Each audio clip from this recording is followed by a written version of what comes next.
spell masks, don't want to talk about it. Yeah. As you can probably imagine, but Amar Singham's ethnography of ISIS fighters showed that while sort of religious fervency correlated with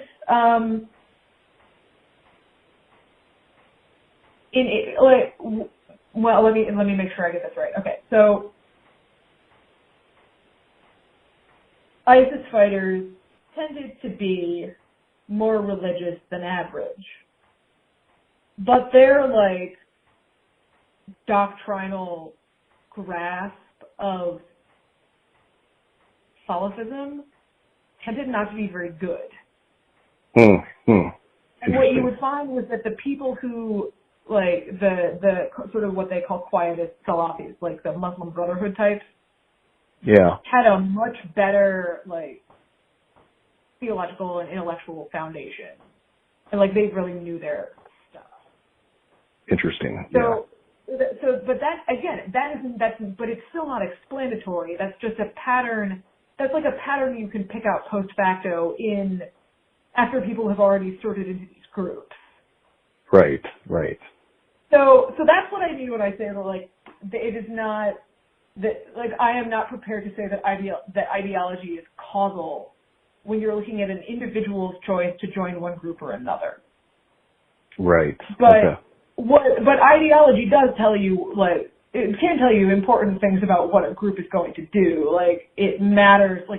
ISIS wouldn't have spent so much time trying to capture Babik if it wasn't for their particular belief about the form of the apocalypse. That there had to be a catastrophic battle at Babik. In the same way that there has to be a catastrophic battle in Harmageddon. In sort of the Christian view of the apocalypse, right? So that's what I mean by the ideology is sometimes predictive of extremist group behavior, but is not predictive of any particular individual's choice to join an extremist group necessarily. Right. Yeah. Okay. Yep. I get that. So,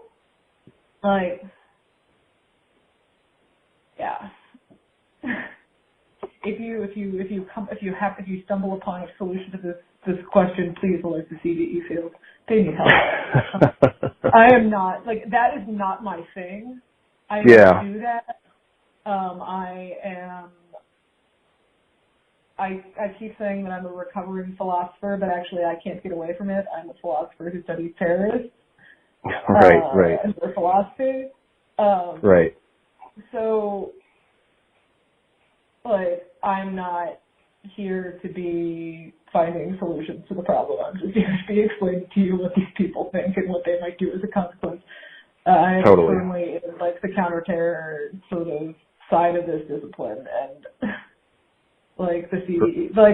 I just watch, especially in the sort of white nationalist, fascist related space, the CVE field fills me with dread. I don't know. There's so much public infighting and stuff. Okay. Oh gosh, yes. I mean, especially lately. Yeah, it's been a while. Like Homer Simpson fading into the bushes. That's it. Yeah. Absolutely.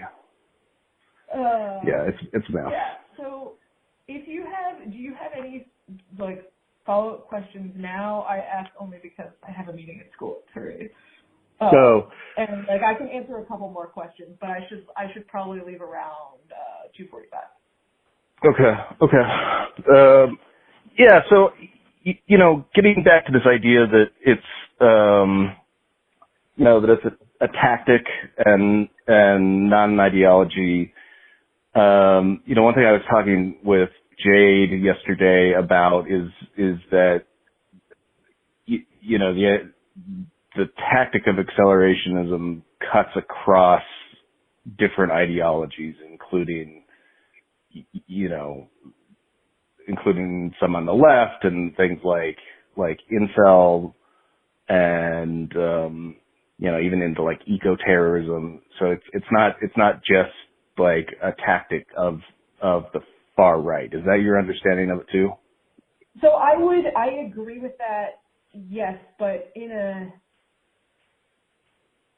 a very sort of specific way. So part of the reason that Jade talks about it the way she does is because she is looking at it through the lens of the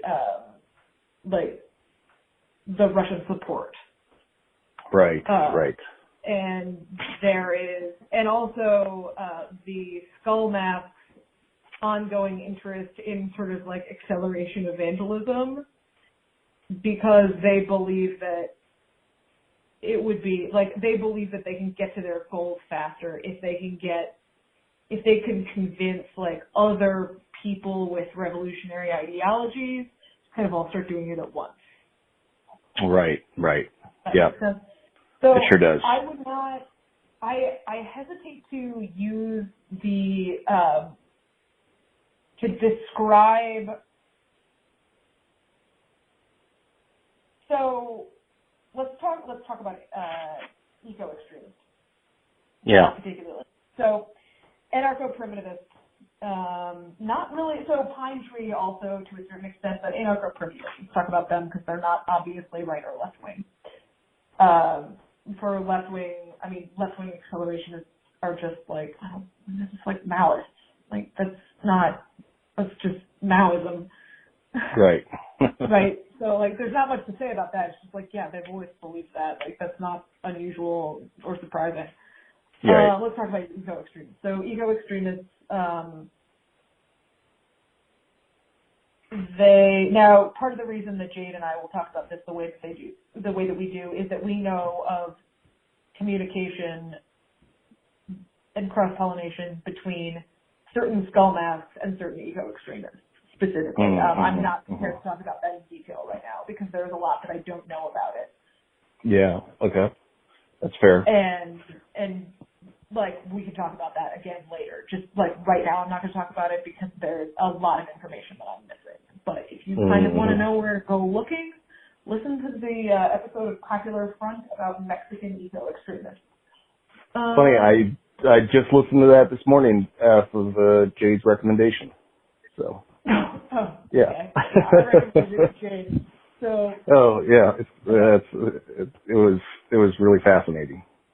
Yeah, so that's the kind of thing that I'm talking about, where, so they want, those kind of nihilist, both like the nihilist anarchists and the anarcho-primitivists of various sorts are interested in the destruction of technological civilization for its own sake. Mm-hmm. And I would, again, those ideologies come from, that does not come from Evola. Right. But it is the same kind idea of forcing collapse to get back to this theorized golden age. Not like the apocalypse in Islam or in Christianity, but a earthly return to this idealized past. And that is why they are similar. Like, that's the key similarity between anarcho-primitivists, some of these nihilist anarchist groups, and the skull masks, is that particular idea of earthly return to this lost golden age. And that is why that is why skull masks seek allies from those groups. Right. But they have different outcomes in mind. Yes. Yeah. Yes. That's also very important, is that, like, there's this really interesting video that I'll send you also. This guy, he's one of them Temple of Blood guys, but he's European as far as I'm aware. I think he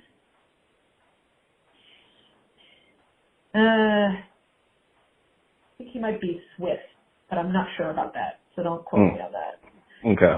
His name is Julie So Julie has this really interesting video where he is, like, he's a fascist, but he's making an appeal to Maoists and primitivists and all of these people to, like, work together to blow up, like,